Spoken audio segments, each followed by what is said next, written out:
ఆంధ్రప్రదేశ్లో ఈనాడు రోజు రోజుకి బరితెగిస్తోంది. పచ్చి విషాన్ని దుర్మార్గంగా కక్కుతోంది. ముఖ్యమంత్రి జగన్ పైన ఎంత ద్వేషం, ఎంత కక్ష, ఎంత పగ, ఎంత కసి, ఇవన్నీ చూస్తుంటే అసలు వీళ్ళు పత్రిక నడుపుతున్నారా లేక కరపత్రాలు ప్రింట్ చేసి జనం మీద వదులుతున్నారా అన్న సందేహం సహజంగానే వస్తుంది. చివరికి ఏ పరిస్థితికి వెళ్ళిందంటే ఈనాడుని తెలుగుదేశం వాళ్ళు కూడా నమ్మలేని పరిస్థితికి వెళ్ళింది. వాళ్ళ పేపర్ అనుకుంటారు కదా, తెలుగుదేశం తరఫున భజన చేస్తున్నారు, ప్రచారం చేస్తున్నారు కదా, అబద్ధాలు. చివరికి తెలుగుదేశం వాళ్ళకే అనుమానం వస్తుంది అనమాట.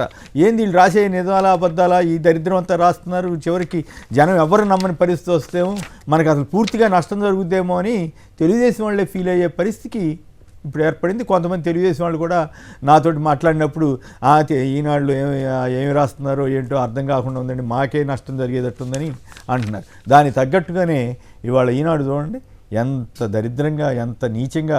పోనీ ఈ వార్త రాసేటప్పుడు రెండో వర్షన్ ఏమిటి, సీఎం ఆఫీసు వాళ్ళు ఎవరైనా చెప్తున్నారా, వాళ్ళు ఎవరు చెప్పకపోతే ఏం చెప్పలేదని రాశారా, ఏమి రాయలా. ఒక కంటైనర్ అంట సీఎం ఆఫీస్ దగ్గరికి వచ్చిందంట, ఏదో ఎదురు రోడ్లోంచి వెళ్ళిందంట, స్కాన్ అవ్వలేదంట, అక్కడి నుంచి సీఎం ఆఫీస్ ఇంటికి వెనక్కి నిలబడిందంట, దాంట్లోంచి సరుకు వెళ్ళిపోయిందంట. కంటైనర్ అన్న పదం వాడటంలోనే వీళ్ళ దుర్మార్గ బుద్ధి, వీళ్ళ దుష్ట తలంపు బయటపడింది. అంటే ఈ మధ్య విశాఖ డ్రగ్ కంటైనర్స్ అని అవన్నీ ప్రచారం జరిగినాయి కదా, జనం కూడా అలాగే అనుకోవాలనేది వీళ్ళ దుష్ట తలంపు. ఇంత దరిద్రంగా వార్తలు రాస్తారా, నేనైతే ఊహించలేదు ఇంత నీచానికి దిగజారుతారని. తీరా చూస్తే అదేమిటి పోలీస్ వాహనం, అదేమిటి పోలీసు వాళ్ళు తీసుకొచ్చిన ప్యాంట్రీ కారు. సహజంగానే ఏ ముఖ్యమంత్రి ఎవరు అధికారంలో ఉన్నా, చంద్రబాబు గారు అధికారంలో ఉన్నప్పుడు ప్యాంట్రీ కారు లేనికి అలా వెళ్ళలేదా? అప్పుడు ప్యాంట్రీ కారు లేవా? అప్పుడు మీ కళ్ళు ఏమైనా మూసుకుపోయినాయా? ఇప్పుడు జగన్ గారికి ప్యాంట్రీ కారు వస్తే దాన్ని కంటైనర్ కింద, ఇది వాహనం కనపడతా ఉంటే దాన్ని కంటైనర్ కింద చిత్రీకరించి మీరు రాస్తున్నారంటే ఎంత దుర్మార్గం అండి, ఎంత నీచమండి. అసలు ఇట్లాంటి వార్తలు రాస్తారా? ఇవి రాసినప్పుడు రెండో వర్షన్ తీసుకోవాలి కదా, ఏది వాస్తవం ఏది అవాస్తవం అని. కేవలం మేము వ్యవస్థలను మేనేజ్ చేసి మా మీద కేసులు రాకుండా చూసుకోగలం, మా మీద కేసులు వచ్చినా కూడా మాకు ఏమవదనే ఒక ఆలోచనతోటి తప్ప ఈ రకమైనటువంటి నీచమైనటువంటి వార్తలు రాయటం చాలా దుర్మార్గం. అంతేకాదు ఇవాళ మళ్ళీ మతపరమైనటువంటి చిచ్చు పెట్టడానికి కాకినాడలో చిన్న ఘటన జరిగింది. ఓకే, తప్పు, ఎవరు చేసినా తప్పు. ఒక ఆలయ అర్చకుడికి ఒక వ్యక్తికి, అతను వైసీపీ వాడని వీళ్ళు కనుగొన్నారు. ఓకే, వైసీపీ వాడు కాదు ఇంకోళ్ళు ఎవరన్నా తిడితే పర్వాలేదా? వైసీపీ వాడు కాబట్టి బ్యానర్ వార్త రాస్తారా? ఎవరు చేసినా తప్పు. అది అసలు మామూలుగా ఆ ఇద్దరు వ్యక్తుల మధ్య జరిగిన చిన్న ఘటన. ఓకే, ఒక వ్యక్తి తప్పే చేశాడు అనుకుందాం, అతను క్షమాపణ చెప్పాడు కదా, చెప్పిన తర్వాత మర్చిపోతారు. మామూలుగా అయితే ఏంటి, ఆ వార్తల్ని ఇతర రోజుల్లో జిల్లా పేజీలో కంటే కూడా జోనల్ పేజీలో కూడా రాసే వార్త కాదు, కూడా రాసిన చిన్న వార్త రాస్తాం.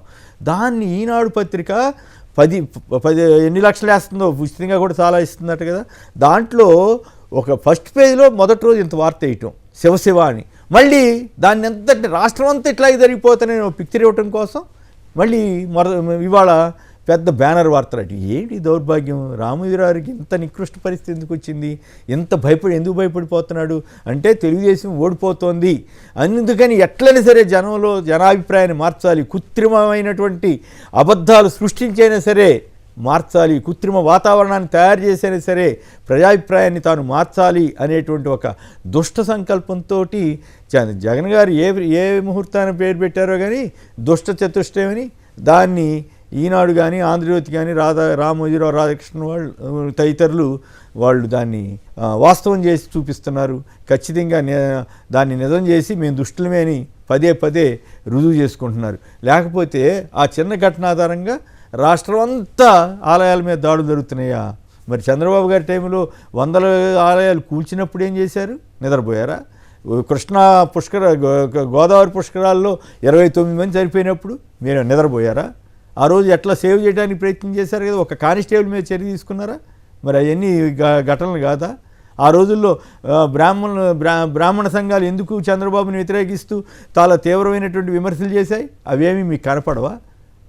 అర్చకత్వానికి ఆధారంగా నిలిచింది, అండగా నిలుస్తోంది జగన్ ప్రభుత్వం కాదా? ధార్మిక పరిషత్తుని భర్తీ చేస్తుంది జగన్ ప్రభుత్వం కాదా? ఆలయాలను పునర్నిర్మించింది జగన్ ప్రభుత్వం కాదా? ఇంత ఘోరంగా పత్రికలు తయారైతే ఇది సమాజానికి మంచిది కాదు. వాళ్ళ చేతిలో కరపత్రాలు తయారు చేసే పేపర్లు తయారు చేసే శక్తి ఉంది కదా అని చెప్పి ఇష్టారాజ్యంగా అబద్ధాలు రాసేసి ఆంధ్రప్రదేశ్ ప్రజల మీద పగబట్టి సైకోలాగా, సైతాన్లాగా, పైతాన్లాగా మారి ప్రజల్ని హింసిస్తున్నారు. సో ఈ హింసకి ఇంకొక 45 రోజులు, 46 రోజులు, మే 13 వరకు ఈ హింస భరించాల్సిందే.